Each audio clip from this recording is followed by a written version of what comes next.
So ay mga pangat, magandang umaga, tanghali, hapon, gabi, kung anong oras mo ito napapanood mga pangat, yung, di ba? Actually mga pangat, kagaling natin mga pangat ng Terminal 1 ng airport. Noon kanina, nung naghatid tayo mga pangat na ating kakilala, hindi nyo kilala, kakilala ko lang. Actually hindi ko na i-video mga pangat yung mga kaganapan doon dahil siyempre may mga bagay na hindi naman dapat natin laging i-share, no mga pangat, kasi yung taong inatid natin mga pangat, kasama natin sa work yun mga. Sinama natin kasi nagpapasama siya mga pangat, no? Medyo kabado pa siya mga pangat pagdating sa airport ng Dubai kasi first time niya magbabakasyon. Tapos mga pangat, kanina napansin ko no na ang airport ngayon is hindi masyadong matao. Kumbaga tahimik lang, tapos napansin ko kalmado ba yung sitwasyon, walang gaanong pasahero. Hindi ko lang alam kung bakit ganon. Siguro sa oras din no mga pangat. Ang flight niya mamaya pa naman kaso lang gusto niya maaga umalis. Anyway mga pangat, kanina rin mga pangat, itong sitwasyon ng mga pangat kanina, bago tayo umalis ng bahay, makulimlim ang panahon, hindi humuhuni ang ibon. Tapos bago tayo umalis ng airport mga pangat kanina, nag-uulan no.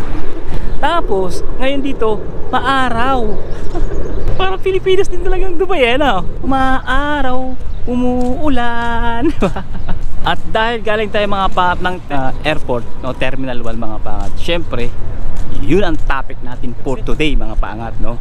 Yun ang pag-uusapan natin, pero hindi dito sa Dubai mga pangat, yung regarding sa airport ng Pilipinas. Yan ang magandang topic natin for today mga pangat.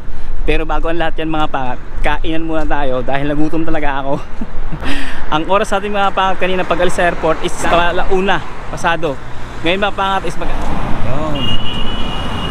so dahil alas 2 na, ang tawag dyan mga pangat, almusal tanghalian. So hanap muna tayo mga pangat na makakain natin, tapos mamaya pagkatapos natin kumain, ututang din na tayo mga pangat. So yan mga pangat, order lang tayo ng shawarma. Ito lang ang buhay sa Dubai. Huwag simple lang no, pagka nagutom ka, shawarma ka lang, naibsa na yung tanghalian mo tsaka almusal no. Yun mga pangat kung kaya nyo yun, kasi sanay na ako sa gawin mga pangat, hindi kasi ako masyado makain, totoo lang. Dati nung bata-bata pa ako, malakas din ako kumain. Ngayon nagkakailan tayo, humihingi na tayo kumain.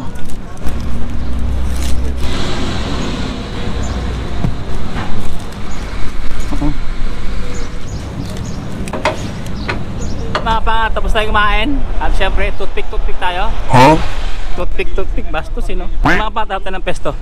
Doon tayo sa loob ng mga dahon-dahon. Puno, tara.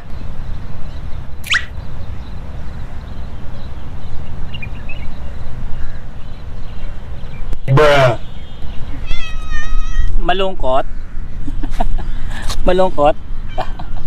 Malungkot daw siya. Inaabang-abangan niya, pakala niya makakakuha niya yung ibon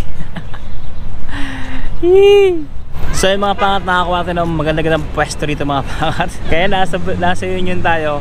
Ngayon nasa Banyas tayo. Di tayo mapakaling mapangat no. Kung saan sa trek pupunta. At mabilis kasi yung bumiyahe dito, accessible mga pangat pag ma-unlicard ka. Yun nga palang unlicard na binabagit ko mga pangat, all zone yun mga pangat hindi yun unlicard na 2 zone lang or 1 zone. Dito mga pangat kasi may unlicard, iba't ibang klase mga pangat sa presyo syempre. Kung naka-unlicard ka na all zone, kagaya ng sa akin, maximum 350 dirhams, dulo ng green line, dulo ng red line mga pangat, ay pwede mong puntahan red line at saka green line kasi nga all zone ka or 3 zone kung tawagin. Ayun, ang ingay ng mga bata mga pangat, naglalaro siya ng cricket, soccer. So yun mga pangat, ito na yung pinakahihintay natin, yung ating main event for today. Wait lang gawin natin. Siyempre shoutout natin si Jad Rolfan 3UB5. Tama ba? Sana tama yung pagkabigkas ko. Kuya Rogen TV, shoutout ulit. Yan. Tanong ko lang pala, ano ibig sabihin ng offload nagbigay ka nga po ng sample scenario para mas lalo ko po maintindihan. Salamat po. Alam niyo mga pangat, ang offload nangyayari lang yan sa Pilipinas eh. Hindi nga alam ng Indiano yun mga pata. Makilala ko kasi tinatanong ko sila, pare, someone experience offload, like they are canceling your flight or they are not allowing you to go outside in your country, like here in Dubai, or sabi niya, what offload by? Hindi alam yung offload mga pangat. Sa Pilipinas lang talamak yun. Bakit nga ba na-offload ang isang Pilipinong aalis ng bansa? Yun ang kadalasan kung bakit na-offload ang mga Pinoy palabas ng bansa sa sarili nating bansa. Unang-una yan mga pat, lack of documents or mga invalid documents. Isa yan mga pangat sa pangunahin o sa dahilan kung bakit ka ma-offload. Kagaya mga pat ng birth certificate mo na iba yung pangalan ng mga pangat, or iba yung mga apelido, yung mga ganon, or sabihin natin yung visa mo, no, hindi applicable do sa kung ano yung dahilan kung bakit ka aalis ng bansa, kagaya ng passport or invalid passport, back and forth ticket, yung mga ganon, or invalid travel documents, or yung mga nire-require na mga permit. At isa pa mga pangat, yung suspicious of human trafficking or illegal recruitment. Mga pangat, nasa batas siya ng ng Pilipinas ng mga pangat, under Republic Act number 27.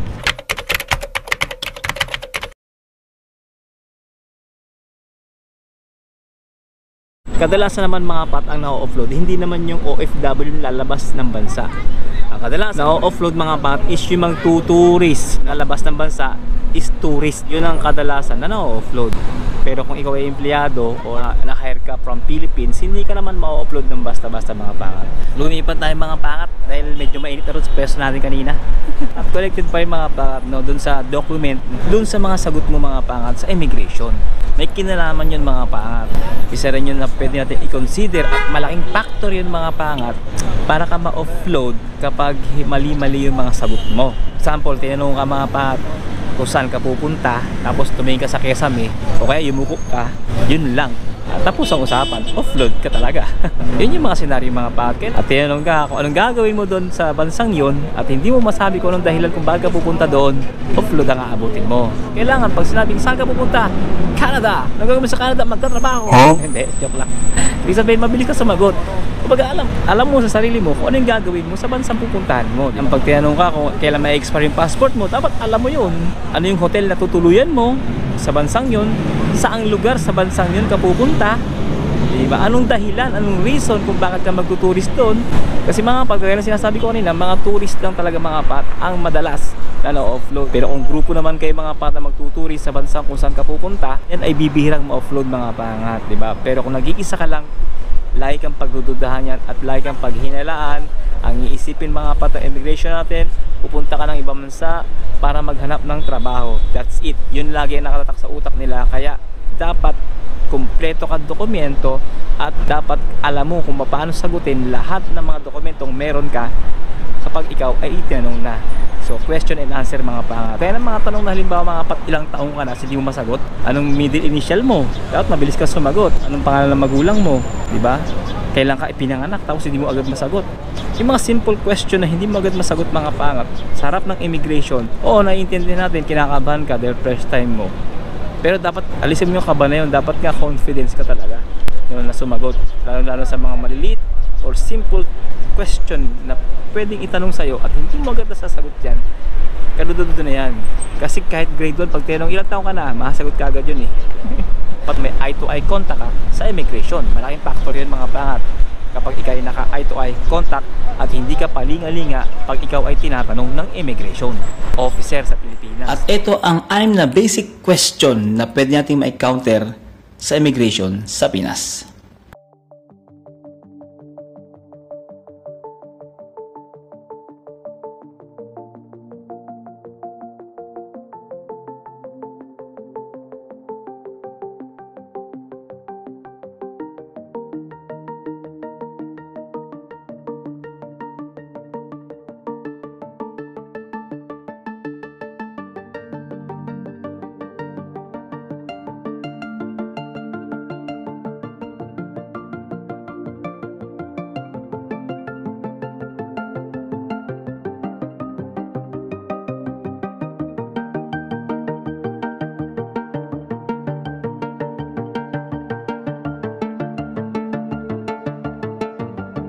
Di ba? So yun lang yung mga pangat na pwede natin i-consider, no? Siyempre bago tayo magpatuloy mga pangat, shoutout muna tayo. Yan. Kay Rodolfo Castillo, 6418. Maganda sir vlog mo. Madami natutunan. Shoutout from Abu Dhabi. Yan, shoutout sa'yo dyan, siyempre. Sa lahat ng mga taga Abu Dhabi natin, mga subscribers yan, tsaka mga followers, tsaka mga sumusuporta. Maraming salamat sa support niya, siyempre. At huwag kayo magsasawa. Yan. Back to topic tayo. Isa pang pwede nating consider, attire natin, no? Minsan nakikita rin yung mga hindi naman to madalas, pero kailangan natin i-consider yung ating panamit, yung ating itsura, yung ating mga bagahe, yung ating dadalhin, no, mga pangat. Isa rin yan na pwede natin i-consider. Hindi naman siya major o hindi naman siya main factor, no, para ka ma-offload, pero mga pangat, pwede mong i-consider yon. At ano nga ba ang offload na tinatawag natin, no?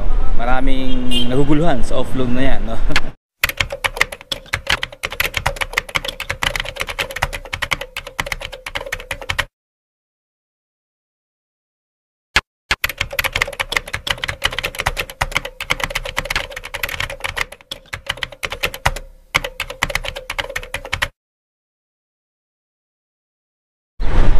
Yun ang offload ng mga pangat. Pero mga pangat, comment down below sa mga mas na nakakaintindi kung ano ba talaga ang offload. Comment down below para matuto tayong lahat. Yan, para matuto din ako syempre mga pangat.